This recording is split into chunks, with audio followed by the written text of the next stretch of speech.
Hola chicos, hola chicas, ¿qué tal? Hoy os traigo una nueva lectura de momento no cambiaré porque son historias cortas y que me gustan y que os permiten seguir una historia desde el principio hasta el final en lugar de capítulos o trocitos, que es Historia del Oculto. El libro es de Isaac Asimov, seguramente mi autor preferido, pero los relatos no son suyos, él solo los recopila en temas relacionados con temas de lo oscuro, pues como la premonición, los viajes astrales, cualquier cosa así. Escoge uno y él da luego su opinión, bueno, sí, su comentario simplemente sobre el texto. Yo les traigo uno de los grandes de la ciencia ficción, que es Ray Bradbury, y se llama La Guadaña. Me ha encantado, no lo había leído y es muy perturbador, la verdad, y me ha gustado, Bueno, os lo leo sin más, que os aburro. La Guadaña, de Ray Bradbury. De repente se acabó el camino. Recorría el valle como cualquier otro camino, entre laderas de tierra yerma y pedregosa y encinas, y después junto a un gran campo de trigo, solo en aquel desierto. Llegaba junto a la pequeña casa blanca que pertenecía al campo de trigo y allí desaparecía, como si ya no fuera necesario. No importaba demasiado porque allí mismo se les había terminado la gasolina. Drew Erikson frenó el viejo cacharro y permaneció sentado allí, sin hablar, contemplándose las grandes y rugosas manos de granjero. Molly dijo sin moverse del rincón donde estaba junto a él: «Seguramente hemos tomado un desvío equivocado». Drew asintió. Los labios de Molly estaban casi tan blancos como su rostro, pero secos, mientras que su piel aparecía bañada de sudor. Su voz sonaba opaca, sin la menor expresión. «Drew, ¿qué vamos a hacer ahora?» Drew se miró las manos de granjero, a las que el viento, seco y hambriento, que nunca tenía bastante buena marga que comer, les había arrebatado a la granja. Los niños, que iban en el asiento de atrás, se despertaron y asomaron las cabezas por entre los bultos y mantas polvorientos, por encima del respaldo del asiento, y preguntaron: «¿Por qué nos paramos, papá? ¿Vamos a comer ahora, papá? Papá, tenemos mucha hambre. ¿Podemos comer ahora, papá?» Drew cerró los ojos. Aborrecía la visión de sus manos. Los dedos de Molly rozaron su muñeca con suavidad, dulcemente. «Drew, quizá en esa casa nos podrían dar algo de comer». Una arruga apareció junto a su boca. «¿Mendigar?», masculló.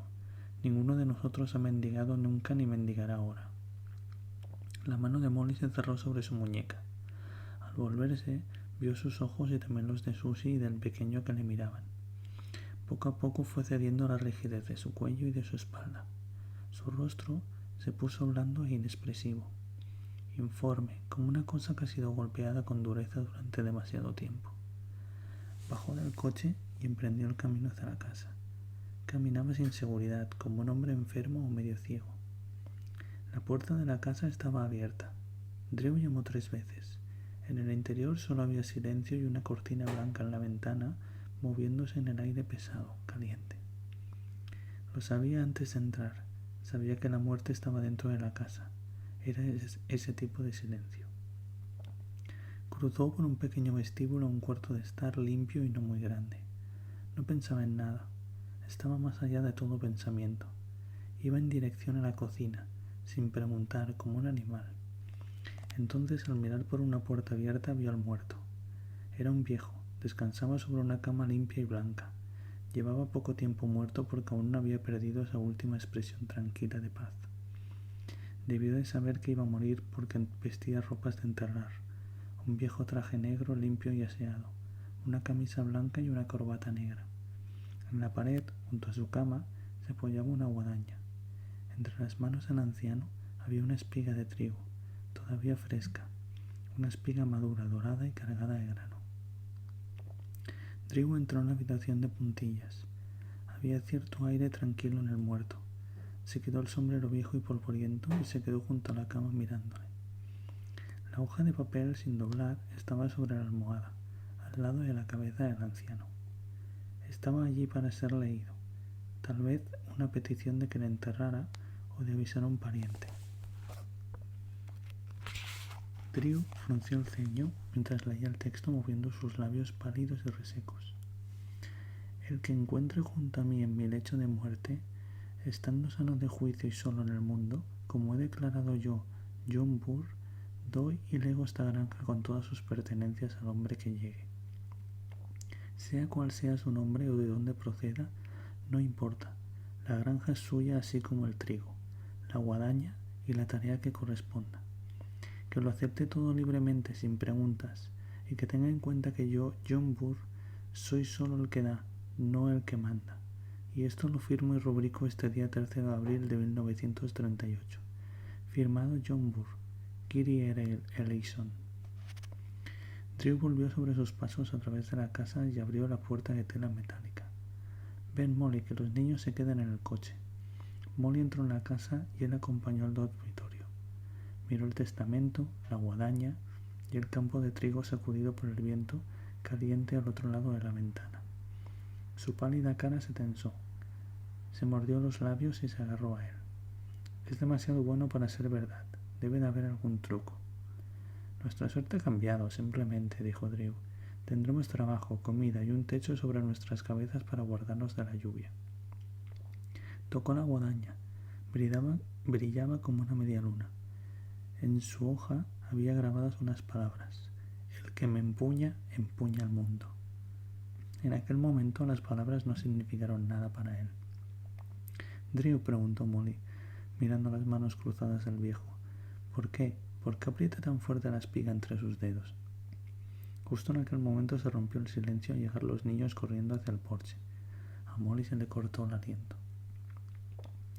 Se quedaron a vivir en la casa. Enterraron al viejo en una colina, pronunciaron unas palabras apropiadas, regresaron, barrieron la casa, descargaron el coche y comieron algo. Porque había comida en la cocina, montones de comida. Durante 3 días no hicieron otra cosa que ordenar la casa, recorrer la tierra y dormir en buenas camas, y luego mirarse unos a otros sorprendidos de que todo hubiera ocurrido de aquel modo.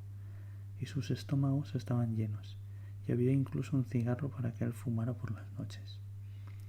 Detrás de la casa descubrió un pequeño granero, y en el granero un toro y 2 vacas, y había un pozo cubierto y un manantial debajo de unos árboles que lo mantenían fresco. Y en la caseta del pozo había grandes trozos de ternera, tocino, cerdo y cordero, como para alimentar una familia 5 veces mayor durante 1 año, 2 años o tal vez 3. Había una mantequera y una caja de quesos y grandes recipientes de metal para la leche. En la 4ª mañana, Drew Erikson descansaba en la cama mirando a la guadaña y comprendió que ya era hora de que se pusiera a trabajar, porque en el campo grande el grano ya estaba maduro. Lo había visto con sus propios ojos y no quería haraganear. 3 días de no hacer nada eran suficientes para cualquier hombre. Se levantó al despuntar el alba y se llevó la guadaña, sosteniéndola delante de él mientras caminaba hacia el campo. La levantó en sus manos y la blandió. Era un campo de trigo muy grande, demasiado para un solo hombre, pese a que un solo hombre lo había trabajado. Al finalizar el primer día de trabajo, entró en casa con la guadaña al hombro en silencio y había una expresión perpleja en su rostro. Nunca había visto un campo de trigo como aquel. Maduraba en grupos separados, cada uno apartado de los otros. No se lo comentó a Molly, ni tampoco le contó otras cosas sobre el campo, como por ejemplo que el trigo se pudría a las pocas horas de haberlo cortado. El trigo no solía hacerlo, no estaba demasiado preocupado. Después de todo, tenían comida a mano. Al día siguiente, el trigo que había cortado y que se estaba pudriendo había arraigado y crecía de nuevo en forma de pequeños brotes verdes con pequeñas raíces, nacido de nuevo. Drew Erikson se frotó la barbilla, preguntando cómo, qué y por qué se comportaba de ese modo, y qué beneficios podría reportarle, pues así no podría venderlo. Un par de veces durante el día se dirigió a la colina donde estaba la tumba del viejo, solo para asegurarse de que el hombre seguía allí, quizá con la vaga esperanza de que encontraría alguna idea sobre el campo. Miró hacia abajo y vio la cantidad de tierra que poseía. El trigo cubría unas 3 millas en dirección a las montañas y tenía unos 2 acres de anchura, en trozos de semillero, trozos de trigo maduro y trozos de trigo recién cortados por su mano. Pero el viejo no le comentó nada de esto. Ahora su rostro estaba cubierto de tierra y piedras. La tumba estaba al sol, con viento y con silencio, así que Trigo Erickson volvió a bajar para utilizar su guadaña, curioso, disfrutando porque le parecía importante. No sabía bien por qué, pero lo era, muy, muy importante. No podía dejar el trigo sin tocar.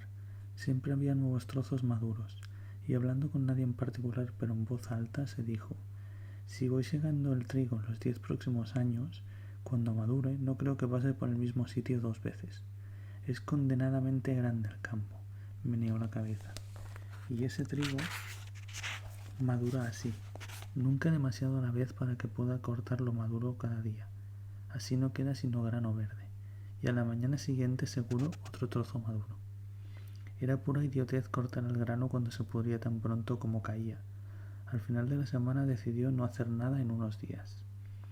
Se quedó en la cama escuchando el silencio de la casa, que no era nada parecido a un silencio de muerte, sino el silencio de cosas que vivían bien y felizmente. Se levantó, se vistió y desayunó despacio. No iba a trabajar. Salió a ordeñar las vacas. Se quedó en el porche fumando un cigarro, anduvo un poco por el patio de atrás, volvió a entrar y preguntó a Molly qué había salido a hacer. He salido a ordeñar las vacas. Oh sí, dijo, y volvió a salir. Encontró las vacas esperándole, llenas, y las ordeñó y puso la leche en los recipientes de metal en la caseta del pozo, pero pensando en otras cosas: el trigo, la guadaña. Se pasó el resto de la mañana sentado en el porche, liando cigarrillos. Hizo unos barcos de juguete para el pequeño Drew y para Susie. Luego se fue a batir la leche para hacer mantequilla y separó el suero, pero el sol se le había metido en la cabeza y le dolía. En realidad le ardía. No tenía ganas de comer. Siguió contemplando el trigo que el viento doblaba, sacudía y volvía a levantar. Flexionó los brazos, los dedos, los apoyó en las rodillas cuando volvió a sentarse en el porche. Hizo como si agarrara algo en el aire, le picaba todo. Las palmas de las manos le picaban y le ardían. Se puso en pie, se limpió las manos en los pantalones, volvió a sentarse y trató de liar otro cigarrillo, y se volvió loco con la picadura y las mezclas y lo tiró todo refunfuñando. Tenía una sensación como de que le habían cortado un tercer brazo, o que había perdido algo de sí mismo, algo que tenía que ver con sus manos y sus brazos. Oyó el viento murmurando en el campo. A la 1 de la tarde no hacía otra cosa que entrar y salir de la casa, sin decidirse a hacer nada, pensando en cavar una zanja de riego, pero en realidad pensando todo el tiempo en el trigo, en lo maduro y precioso que estaba y en cómo ansiaba ser cortado. Maldita sea. Entró en el dormitorio y descolgó la guadaña. La tenía en las manos, se sintió fresco. Las manos dejaron de picarle, la cabeza ya no le dolía. Había recuperado su tercer brazo. Volvía a estar intacto. Era puro instinto, tan ilógico como el rayo cayendo sin daños.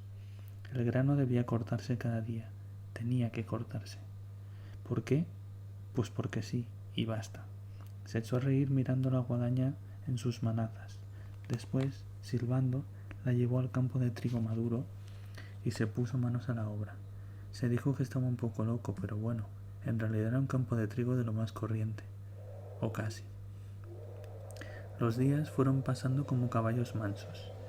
Trigo Erickson empezó a considerar su trabajo como una especie de dolor seco, de hambre y necesidad. En su cabeza se iban amontonando las cosas. Un mediodía Susie y el pequeño Drew reían y jugaban con la guadaña mientras su padre comía en la cocina. Les oyó, salió y se la quitó de las manos. No les gritó, solo pareció muy preocupado y después de aquel día guardaba la guadaña cuando no la utilizaba. Ni un solo día dejó de segar. Arriba, abajo, arriba, abajo y otra vez arriba, abajo y otra vez, segando, arriba, abajo, arriba. Piensa en el viejo y en el trigo que tenía en las manos cuando murió, abajo. Piensa en esta tierra muerta con trigo viviente en ella, arriba. Piensa en el extraño dibujo de trigos verdes y maduros en el modo como crece, abajo. Piensa. El trigo se agitaba como una marea amarilla junto a sus tobillos. Drew Erikson dejó caer la guadaña y se inclinó para sujetarse el estómago con los ojos nublados. El mundo le daba vueltas. He matado a alguien, jadeó, ahogándose, sujetándose el pecho, cayendo de rodillas junto a las espigas. He matado a muchos. El cielo giró como un tío vivo en la feria de Kansas, pero sin música, solo un zumbido en sus oídos. Molly estaba sentada ante la mesa azul de la cocina pelando patatas cuando entró dando traspiés, arrastrando la guadaña tras él. Molly la vio nadar en el agua de sus ojos, pero estaba allí, sentada, con las manos abiertas, esperando que él se desahogara. «Recógelo todo», le dijo mirando al suelo. «¿Por qué?» «Porque nos vamos», dijo con voz apagada. «Nos vamos». «Es el viejo. ¿Sabes lo que hacía aquí?» «Es el trigo, Molly. Y esta guadaña. Cada vez que se utiliza la guadaña en el trigal, muere 1 millar de personas. Le ciegas y...» Molly se levantó, dejó el cuchillo y las patatas a un lado y le dijo comprensiva: «Viajamos durante mucho tiempo y casi no comimos hasta que llegamos aquí. Hace 1 mes, y tú no has dejado de trabajar todos los días y estás cansado. Oigo voces tristes ahí fuera, en el trigo», insistió, diciéndome que pare, pidiéndome que no les mate. «Drew», no la oía. «El campo crece mal, salvaje, como desatinado. No te lo había dicho, pero es malo». Molly se le quedó mirando. Sus ojos eran como vidrios azules sin expresión. «Crees que estoy loco, pero espera que te lo cuente todo. Oh, Molly, ayúdame. Acabo de matar a mi madre». «Basta», le dijo ella con firmeza. «Corté un tallo de trigo y la maté. La sentí morirse. Así es como descubrí ahora mismo lo...» «Drew». Su voz fue como un latigazo en su rostro, ahora asustada y furiosa. «Cállate». «Oh, Molly», murmuró. La guadaña cayó de sus manos al suelo ruidosamente. Ella la recogió en un arranque de rabia y la apoyó en un rincón. «Llevo 10 años contigo. A veces no teníamos otra cosa que oraciones y polvo que llevarnos a la boca. Ahora, de pronto, viene esta suerte, y no puedes o no sabes soportarla». Fue a buscar la Biblia al cuarto de estar. Pasó rápidamente las páginas. Parecía el rumor del trigo movido por un viento suave. «Siéntate y escucha», le ordenó. Le llegaron los rugidos desde el exterior soleado. Los niños reían a la sombra de la gran encina junto a la casa. Leyó en la Biblia, alzando la vista de vez en cuando para ver los cambios en el rostro de Drew. Desde entonces leyó algo de la Biblia todos los días. El miércoles siguiente, 1 semana después, cuando Drew se acercó andando al pueblo, distante para ver si había correspondencia, encontró una carta para ellos en correos. Cuando llegó a casa parecía haber envejecido 100 años. Tendió la carta a Molly y le contó lo que decía con voz helada e insegura. «Mi madre murió el martes a la 1 de la tarde. Su corazón». Todo lo que supo decir Drew Erikson fue: «Mete a los niños en el coche, cárgalo de comida, nos vamos a California». «Drew», dijo su mujer con la carta en la mano, «tú también lo sabes, es tierra pobre para el trigo, pero fíjate cómo crece y madura. Y no te lo he dicho todo, madura a trozos, un poco cada día. No es normal, y cuando lo corto, se pudre. Y a la mañana siguiente ha rebrotado sin mi ayuda, y venga a crecer. El martes pasado, hace 1 semana, cuando lo corté, era como si cortara mi propia carne. Oí que alguien gritaba. Era como si... Y ahora, hoy, esta carta. Molly, nos quedaremos aquí, donde seguro que comeremos, dormiremos y tendremos una vida larga y llevadera. No quiero que mis hijos vuelvan a pasar hambre nunca más». Por las ventanas se veía el cielo azul. El sol, inclinado, daba en mitad de la cara tranquila de Molly, haciéndole brillar uno de sus ojos azules. 4 o 5 gotas de agua colgaban y caían lentamente del grifo de la cocina, brillando antes de que él mirara. Tenía una expresión resignada y cansada. Movió la cabeza, apartando la mirada. «De acuerdo», dijo, «nos quedaremos». «Nos quedamos», dijo Molly. Recogió la guadaña abrumado. Las palabras grabadas en el metal aparecieron deslumbrantes. «El que me empuña, empuña el mundo». «Nos quedamos». A la mañana siguiente se dirigió a la tumba del viejo. Había un solo brote de trigo fresco en el centro, el mismo brote crecido que el viejo había sostenido en las manos varias semanas atrás. Habló con el viejo sin obtener respuestas. Trabajaste en el campo toda tu vida porque tenías que hacerlo, y un día te encontraste con tu propia vida creciendo allí. Supiste que era tu vida, la segaste, y viniste a casa, te vestiste para la tumba, tu corazón falló y falleciste. Así fue como ocurrió, ¿no es verdad? Y me cediste la tierra, y cuando yo muera, imagino que deberé cederla a otro. La voz de Drew reflejaba espanto. ¿Cuánto tiempo hace que ocurre esto? ¿Nadie está enterado de este campo y de su utilización excepto el hombre de la guadaña? De repente se sintió muy viejo. El valle parecía antiguo, momificado, secreto, seco, torcido y poderoso. Cuando los indios bailaban en el prado, el campo ya estaba ahí, el mismo cielo, el mismo viento, el mismo trigo. Y antes de los indios, algún cromañón musculoso y despeinado, empuñando una tosca guadaña de madera, quizás, y trabajando con torpeza a través del trigo viviente. Drew volvió al trabajo, arriba, abajo, obsesionado con la idea de ser el que empuñaba la guadaña. Precisamente él se dio cuenta que en un arranque de fuerza y de horror, arriba, el que me empuña, abajo, empuña el mundo. No tenía más remedio que aceptar el trabajo con cierta filosofía. Era simplemente el medio de tener casa y alimentos para su familia. Tenían derecho a comer y vivir decentemente, pensó después de todos esos años. Arriba y abajo. Cada grano era una vida que cortaba limpiamente por la mitad. Si lo planeaba cuidadosamente, miró el trigo, él, Molly y los niños podían vivir eternamente. Cuando descubriera el lugar donde crecía el trigo, que era Molly y Susie y el pequeño Drew, nunca lo cortaría. Y de pronto, como un aviso, lo tuvo allí sin ruido.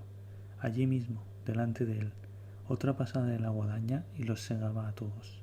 Molly, Drew, Susie. Era seguro. Temblando se arrodilló y miró los pocos granos de trigo. Al tocarlos brillaron. ¿Y él si los hubiera cortado sin darse cuenta? Se puso en pie, recogió la guadaña y se apartó del trigo, pero se quedó un buen rato contemplándolo. A Molly le pareció muy raro que llegara a casa tan pronto y que la besara en la mejilla sin ninguna razón. A la hora de la cena, Molly comentó: «Hoy has terminado pronto. ¿Es que el trigo sigue pudriéndose cuando cae?» Asintió y se sirvió más carne. Ella sugirió: «Deberías escribir a los de agricultura y decirles que vengan a verlo». «No, era una sola sugerencia. Tengo que quedarme aquí toda mi vida». Se le dilataron los ojos. «No puedo dejar que vengan y me echen a perder el trigo. No sabrían dónde segar y dónde no. Podrían segar en la parte que no conviene». «¿Qué quieres decir?» «Nada», respondió sin dejar de masticar. «Nada, olvídalo». De pronto soltó el tenedor y dijo: «¿Quién sabe lo que querrían hacer esa gente del gobierno? Incluso podrían querer arar todo el campo». «Eso es precisamente lo que hace falta», asintió Molly, «y empezar de nuevo con semilla nueva. Drew no puedo terminar de comer. No voy a escribir a ningún gobierno, ni voy a entregar este campo a ningún forastero para que lo are. Y basta», exclamó y salió dando un portazo. Recorrió el lugar donde las vidas de su mujer y de sus hijos crecían al sol y utilizó su guadaña al otro extremo del campo, donde sabía que no podía cometer ningún error. Pero ya no le gustaba su trabajo. Al cabo de una hora sabía que había traído a la muerte a 3 de sus antiguos y queridos amigos de Missouri. Leyó sus nombres en el trigo cortado y no pudo seguir. Metió la guadaña en la bodega y guardó la llave. Había acabado con la siega de una vez por todas. Por la noche fumó su pipa en el porche y contó cuentos a los niños para oírles reír. Pero no rieron mucho. Parecían retraídos, cansados, como si ya no fueran sus hijos. Molly se quejó de dolor de cabeza. Estuvo haciendo cosas por la casa con poco ánimo, se acostó temprano y se sumió en un sueño profundo. También eso era raro. Molly siempre se quedaba hasta muy tarde y siempre llena de vida. El campo de trigo ondulaba bajo la luz de la luna y parecía un mar. Necesitaba que lo segaran. Ciertas partes necesitaban ser cortadas ahora. Drew Erikson permaneció sentado, tragando saliva en silencio, esforzándose por no mirar. ¿Qué ocurriría en el mundo si no volvía a ir al campo nunca más? ¿Qué pasaría con la gente a punto de morir y que esperaban la llegada de la guadaña? Esperaría y vería. Molly respiraba dulcemente cuando él fue a apagar la lámpara de petróleo y se metió en la cama. No podía dormir. Oía el viento en el trigo. Sentía deseos de emprender el trabajo con sus manos y sus dedos. A medianoche se encontró caminando en el campo con la guadaña en las manos, caminando como un loco, caminando asustado. Medio despierto, no recordaba haber abierto la puerta de la bodega, ni sacado la guadaña, pero allí estaba, caminando entre el grano a la luz de la luna. Entre estos granos había muchos que eran viejos, estaban cansados y tenían grandes deseos de dormir, el interminable y silencioso sueño sin luna. La guadaña le aprisionaba, se agarraba a sus palmas, le obligaba a andar. Sin saber cómo, debatiéndose, se liberó, la echó al suelo, salió corriendo entre el trigo, se detuvo en medio y cayó de rodillas. No quiero matar a nadie más, gimió. Si trabajo con la guadaña mataré a Molly y a los niños. No me pidas esto. Las estrellas siguieron sentadas en el cielo brillando. Detrás de él oyó un ruido sordo como un golpe. Algo se elevó por encima de la colina hacia el cielo. Era como una cosa viva, con brazos de color rojo lamiendo las estrellas. Sobre su cara cayeron unas pavesas. Un olor espeso, el olor caliente a fuego vino con ellas. La casa. Con un grito se levantó pesadamente, desesperadamente mirando la gran hoguera. La pequeña casa blanca con sus encinas se retorcía rugiendo en el estallido de fuego. El calor se arrastró colina abajo y él se encontró en medio. Cayó dando tumbos y lo dejó pasar sobre su cabeza. Cuando llegó al pie de la colina no quedaba ya ni una madera, ni una cerradura, ni un umbral que no estuviera envuelto en llamas. Hacía un ruido crujiente, como si estallara, como si se derrumbara. Nadie gritaba dentro, nadie salía corriendo ni gritando. «Molly, Susie, Drew», gritó desde el patio. No obtuvo respuesta. Entró corriendo hasta que sus cejas se quemaron y su piel se arrugó como papel ardiendo, encogiéndose, enroscándose en pequeños rizos. «Molly, Susie». El fuego iba sentándose satisfecho. Drew corrió alrededor de la casa una docena de veces, completamente solo, buscando el modo de entrar. Luego se sentó donde el fuego iba asando su cuerpo y esperó a que todas las paredes se desplomaran, hasta que los últimos techos se combaran, cubriendo los suelos de yeso fundido y de listones chamuscados. Allí estuvo hasta que las llamas murieron, el humo dejó de subir y llegó despacio el nuevo día, y no quedaba nada salvo rescoldos y ceniza y un hedor ácido. Sin tener en cuenta el calor que salía de las ruinas, Drew se metió dentro. Era aún muy oscuro para poder ver mucho. Un resplandor rojo se reflejaba en su cuello sudoroso. Estaba como un forastero en una tierra nueva y diferente. Aquí era la cocina. Sillas quemadas, la mesa, la cocina de hierro, los armarios. Aquí el vestíbulo. Ahí el salón y al otro lado la alcoba donde Molly seguía viva. Dormía entre vigas caídas y trozos retorcidos de alambre y metal. Dormía como si nada hubiera ocurrido. Sus manos, pequeñas y blancas, estaban a sus costados cubiertos de pavesas. Su rostro tranquilo reposaba con un listón ardiendo sobre una mejilla. Drew se detuvo incrédulo. Entre las ruinas de su dormitorio humeante yacía un lecho de pavesas, con su piel intacta, con su pecho subiendo y bajando, respirando. ¿Molly? Viva y durmiendo después del fuego, después de que las paredes se hubieran desplomado rugiendo, después de que los techos le hubieran caído encima y las llamas se hubieran alzado a su alrededor. Sus zapatos desprendían humo después de haberse abierto paso entre montones de restos ardientes. Si se le hubieran quemado los pies y se hubieran separado de los tobillos, no se habría dado cuenta. ¿Molly? Se inclinó sobre ella. Ni se movió, ni lo oyó, ni dijo nada. No estaba muerta, no estaba viva. Solo yacía allí, rodeada de fuego que no la tocaba, ni la lastimaba en modo alguno. Su camisón de algodón estaba manchado de cenizas, pero no quemado. Su pelo oscuro se apoyaba en un montón de brasas al rojo. Le tocó la mejilla, ya estaba fresca. Detrás de una cortina de humo descubrió 2 pequeñas figuras acurrucadas sobre el rescoldo, durmiendo. Llevó a los 3 al borde del campo de trigo. «Molly, Molly, despierta. Niños, niños, despertad». Respiraban, pero no se movieron, y siguieron durmiendo. «Niños, despertad, vuestra madre está...» «¿Muerta? No, muerta no, pero...» Sacudió a los niños como si fueran los culpables, pero como si nada, estaban sumidos en sus sueños. Volvió a dejarlos en el suelo y se quedó de pie mirándolos, con su rostro surcado de arrugas. Sabía por qué habían dormido durante el incendio y continuaban durmiendo ahora. Sabía por qué Molly yacía allí sin querer volver a reír. El poder de la guadaña y del trigo. Sus vidas debían de haber terminado ayer, 30 de mayo de 1938, pero se habían prolongado simplemente porque él se negó a segar el trigo. Hubieran debido morir en el fuego, así era como debía de haber sido, pero como él no había utilizado la guadaña, nada podía herirles. Una casa había ardido y se les había caído encima y todavía estaban vivos, sorprendidos a mitad de camino, ni muertos ni vivos, simplemente esperando.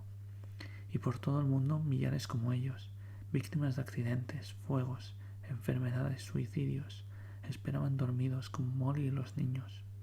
No podían vivir, y todo porque un hombre tenía miedo de cosechar el grano maduro. Todo porque un hombre pensaba que podía dejar de trabajar con la guadaña y que nunca volvería a trabajar con ella. Está bien, se dijo, está bien, volveré a usarla. No se despidió de su familia, se despidió con una ira latente, contenida, encontró la guadaña, caminó rápidamente y después comenzó a trotar. Luego a correr a largas zancadas hasta el centro del campo, delirando, sintiendo el ansia en sus brazos a medida que el trigo azotaba sus piernas. Lo cruzó gritando y de pronto se paró. «Molly», gritó, y levantó la guadaña y la bajó. «Susie», exclamó después, «Drew», y volvió a manejar la guadaña. Alguien gritó, no se volvió a mirar la casa destruida por el fuego. Y entonces, sollozando desesperadamente, avanzó de nuevo por el trigo y segó de derecha a izquierda, de izquierda a derecha, de derecha a izquierda, una y otra vez, y otra vez. Fue dejando enormes cicatrices en el trigo verde y en el trigo maduro, sin seleccionar, sin importarle, maldiciendo una y otra vez, jurando, riendo, con la hoja reluciendo a la luz del sol y cayendo bajo el sol con un zumbido cantarín. Abajo, las bombas destruyeron Londres, Moscú y Tokio. La hoja siguió segando, enloquecida, y los hornos de Belsen y de Buchenwald ardieron. La hoja iba despidiendo sangre roja, y las setas vomitaron soles cegadores en Wet Sands, Hiroshima, Bikini y más arriba a través de los cielos continentales de Siberia. El grano lloraba como una lluvia verde cayendo. Corea, Indochina, Egipto, la India temblaron. Asia se estremeció, África despertó por la noche, y la guadaña siguió segando, chocando, cortando con la furia y la rabia de un hombre que había perdido tanto, tanto que ya no le importaba lo que estaba haciendo al mundo. A pocas millas de la carretera principal, por un camino de tierra que no conduce a ninguna parte, solo unas pocas millas de la carretera abarrotada de tráfico en dirección a California. Muy de vez en cuando, a lo largo de muchos años, un coche viejo se sale de la carretera, se detiene humeante delante de la ruina quemada de una casita blanca al final del camino de tierra, para pedir información al granjero que ven más allá, uno que trabaja como un loco, como una fiera de día y de noche, sin parar nunca en los interminables campos de trigo, pero no consiguen ayuda ni respuesta.